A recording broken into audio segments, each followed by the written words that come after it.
श्रीलक्ष्मी प्राणनाथाय जगन्नाथाय मङ्गलम् दत्तात्रेय पूज्याय श्रीत्रिनाथाय मङ्गलम् मङ्गलम्।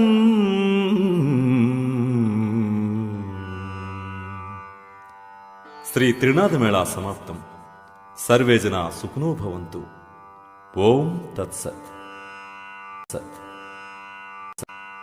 ओम यो वैतां ब्रह्मणो वेद अमृतेनावृतां पुरीं तस्मै ब्रह्म च आयुः कीर्तिं प्रजां ददुः भागधेयेनैवैनं प्रणयति ब्राह्मणा ऋषेय उद्धरेत् ब्राह्मणो वै सर्वा देवताः शतमानं भवति शता हि पुरुषस्येन्द्रियायुष्येवेन्द्रिये प्रतिष्ठति। सर्वं जयमस्तु। अखण्ड आयुरारोग्य